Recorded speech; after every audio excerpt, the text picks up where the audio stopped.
Oi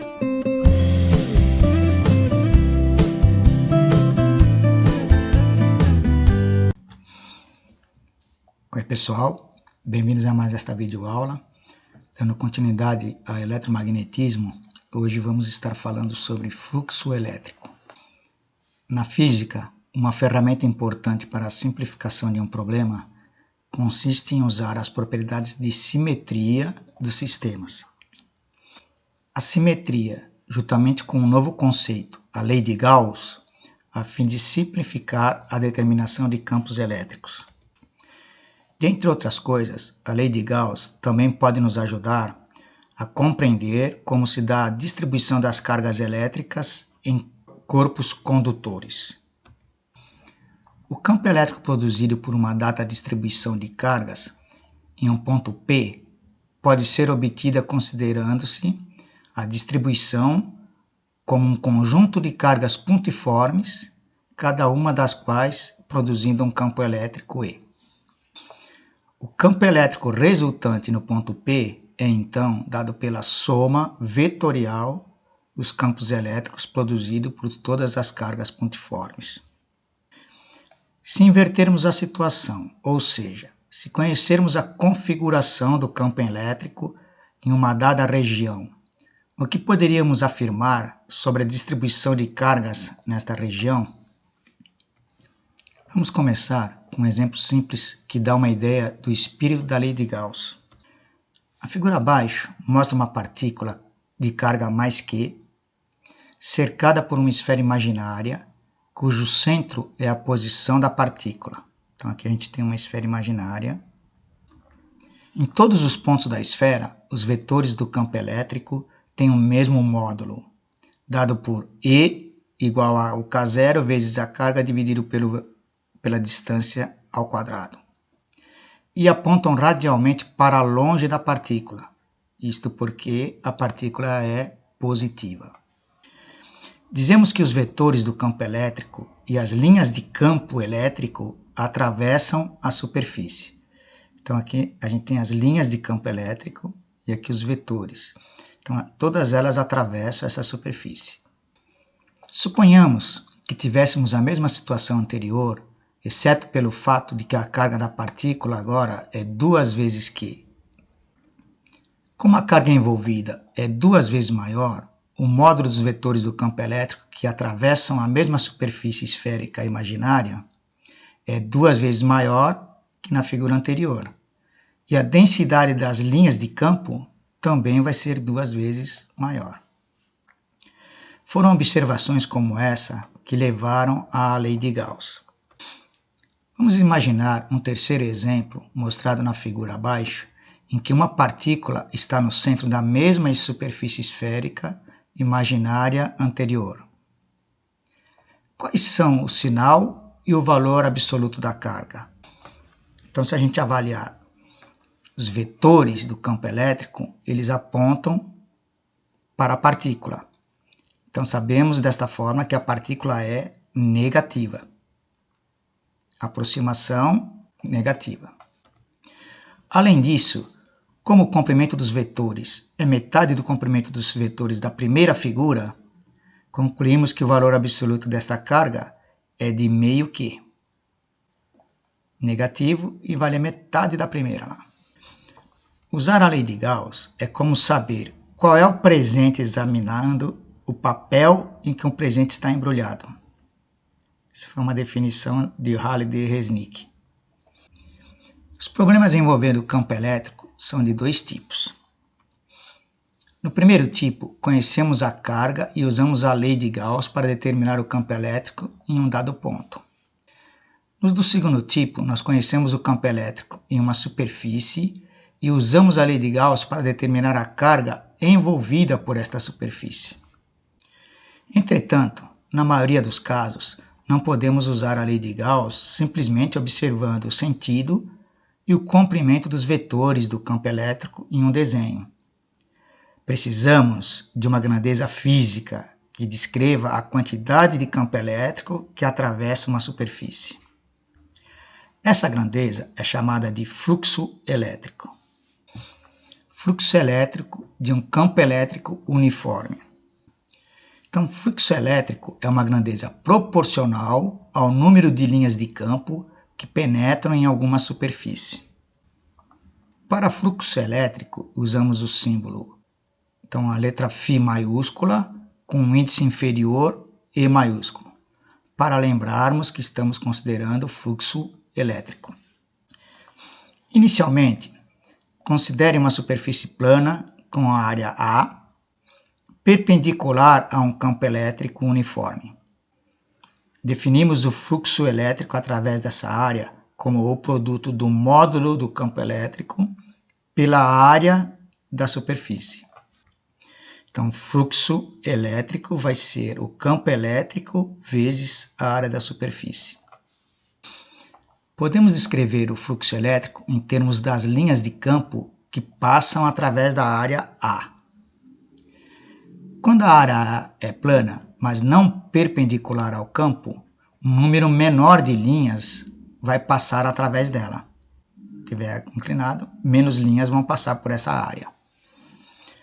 Nesse caso, a área que conta é o perfil dela quando observamos na direção de E. Então, se a gente rebater essa área aqui, a parte perpendicular, o que nos interessa é a que atravessa esta parte aqui, ó, que é a área perpendicular ao campo. Essa área é indicada pelo símbolo A perpendicular, sendo dada então por A cosseno de φ. Então, se eu pegar essa área aqui e aplicar o cosseno de φ, vai virar a área perpendicular. Generalizamos a definição de fluxo elétrico para um campo elétrico uniforme por meio da relação.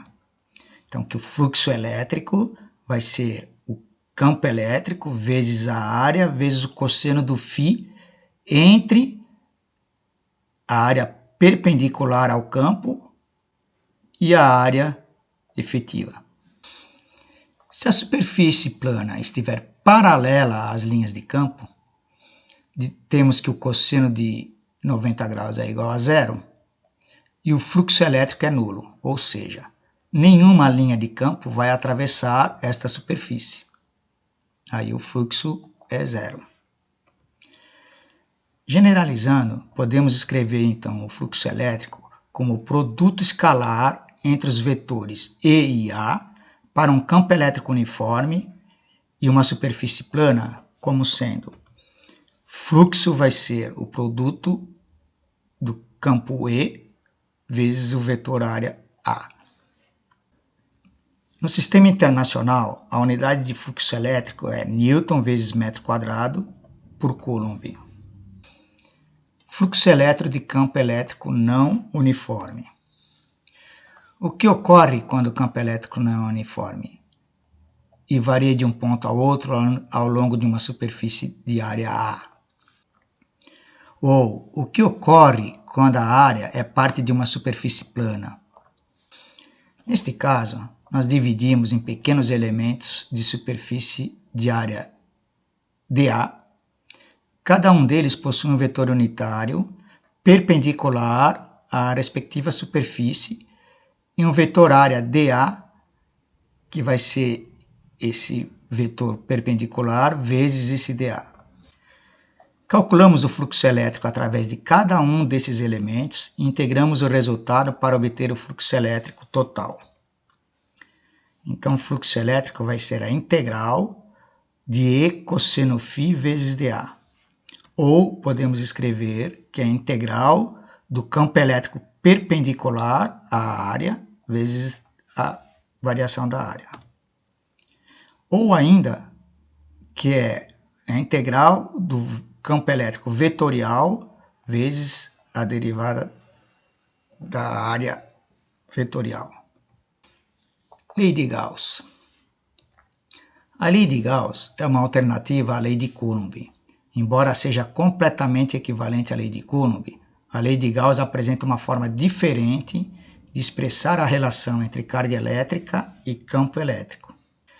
Ela foi formulada por Carl Friedrich Gauss, que viveu de 1777 até 1855. É considerado um dos maiores matemáticos de todos os tempos. carga pontiforme no interior de uma superfície esférica. A lei de Gauss afirma que o fluxo elétrico total através de qualquer superfície fechada, a superfície interna de um volume definido, é proporcional à carga elétrica total ou carga líquida existente no interior da superfície. Vamos iniciar com o campo elétrico de uma única carga pontiforme positiva Q. As linhas de campo se irradiam para fora da carga, igualmente em todas as direções, então, por ela ser positiva. Colocamos essa carga no centro de uma superfície esférica imaginária de raio R.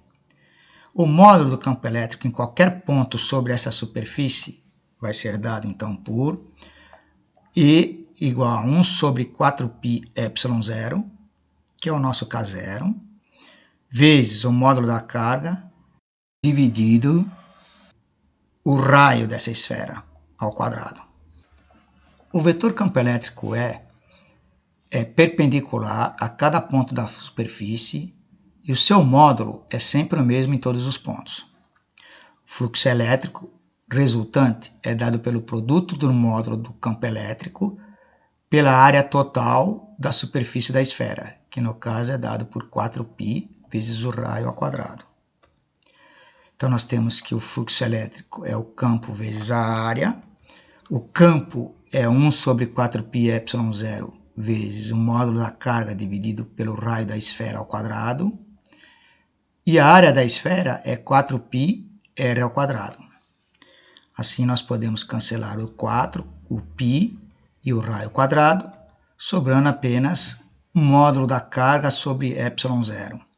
Então nós podemos dizer que o fluxo elétrico é o módulo da carga sobre ε0 quando for superfície esférica. Esse ε0 é dado por 8,854 vezes 10 a menos 12 Faraday por metro, que é aproximadamente 10 a menos 9 sobre 36π Faraday por metro. O fluxo elétrico é independente do raio da esfera.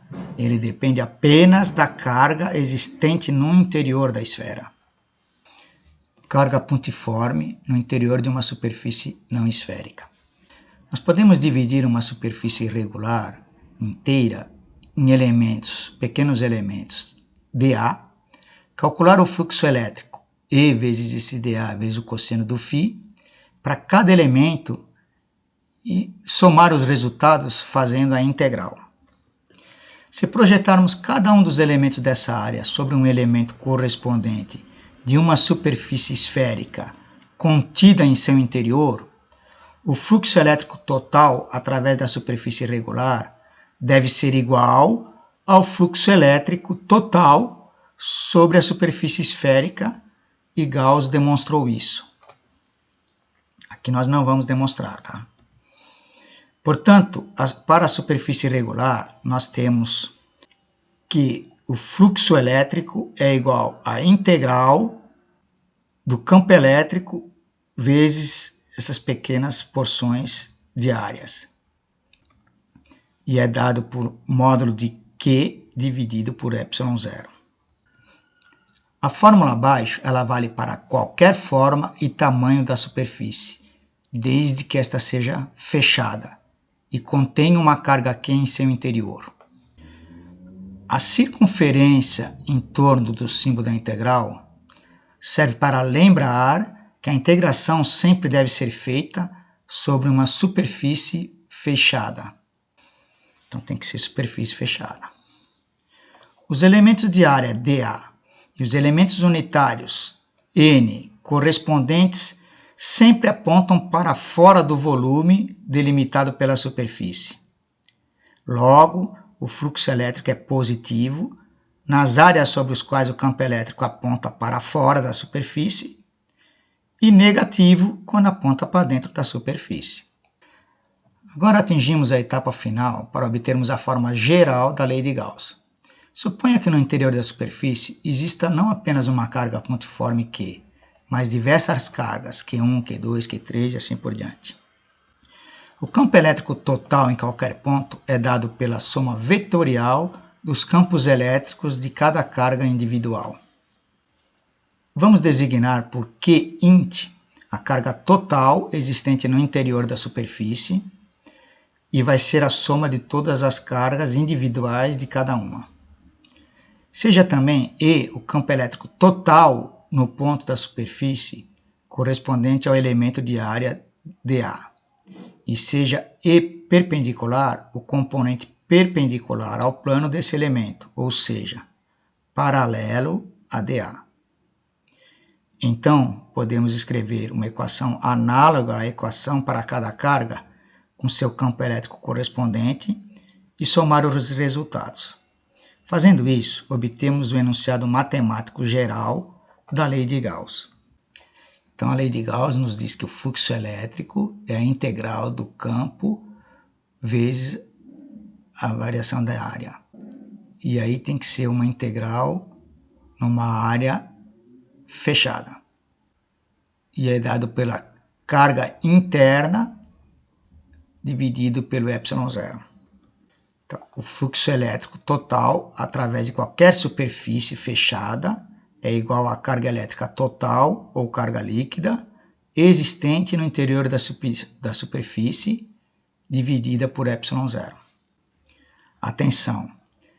Lembre-se de que a superfície fechada na lei de Gauss é imaginária. Não é necessário nenhum objeto material na posição da superfície. Frequentemente nos referimos à superfície fechada usada na lei de Gauss como sendo uma superfície gaussiana. Aplicação com fluxo elétrico. Então vamos ver alguns exercícios.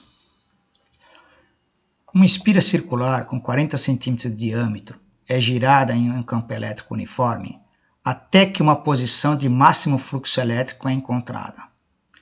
O fluxo nesta posição vale 5,2 vezes 10 a quinta Newton vezes metro quadrado por Coulomb. Qual é o módulo do campo elétrico? Então nós temos que o diâmetro dessa espira é 40 centímetros, ou 0,4 metros. Para uma espira circular, a área interna do círculo é dada por π vezes d ao quadrado dividido por 4. Então, nós tínhamos aqui que o diâmetro era de 0,4 metros, encontramos uma área de 0,126 metros quadrados. A posição de máximo fluxo é quando a área da espira está perpendicular ao campo elétrico, e o cosseno φ é igual a 1. E o fluxo elétrico, então, vai ser dado por campo elétrico vezes a área. É o fluxo máximo. Assim, podemos calcular o campo elétrico como sendo o campo elétrico vai ser o fluxo elétrico dividido pela área. O fluxo elétrico foi dado 5,2 vezes 10 a quinta. A área nós calculamos vale 0,126. Fazendo as contas, encontramos 4,14, 10 a sexta, Newton por Coulomb. Um outro exemplo. O campo elétrico em todos os pontos de uma superfície de uma fina casca esférica, de raio 0,75 metros, tem módulo de 890 newtons por Coulomb e aponta radialmente para o centro da esfera. Qual é a carga total no interior da superfície da esfera? E qual é a distribuição da carga no interior da carga esférica? Então, nós temos que o raio vale 0,75 metros e o campo elétrico é 890 newtons por Coulomb. Para uma esfera, a área é dada por 4πr ao quadrado. Aí, calculando, nós encontramos que a área vale 7,07 metros quadrados. O fluxo elétrico, então, é dado por campo elétrico vezes a área. O campo elétrico varia no 890, a área que nós calculamos 7,07, encontramos um valor de 6.292,3 newton vezes metro quadrado por Coulomb. Assim, o módulo da carga total no interior é dado por... Então, nós temos que o fluxo elétrico é a carga total no interior dividido por ε0. Ou, isolando a carga aqui, nós temos que a carga interna é o fluxo elétrico vezes ε0. Lembrando que o ε0 vale 8,854 vezes 10 a menos 12 e que o fluxo elétrico que nós calculamos é 6.292,3 newton vezes metro quadrado por coulomb. Substituindo os valores, encontramos que um módulo da carga interna total é 5,57 vezes 10 a menos 8 coulombs.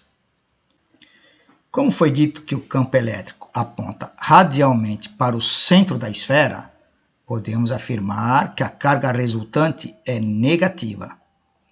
Assim, então nós podemos dizer que a carga interna total vai ser menos 5,57 vezes 10 a menos 8 coulombs, ou menos 55,7 vezes 10 a menos 9, que vale nanocoulombs. E qual é a distribuição da carga no interior dessa casca esférica? Então nós podemos afirmar que a carga no interior da casca é negativa e que tem uma distribuição com simetria esférica. Encerramos então aqui essa nossa videoaula, onde falamos sobre fluxo elétrico. Não vamos nos aprofundar para cálculos mais complexos nesse tema. Espero vê-los numa próxima. Até mais.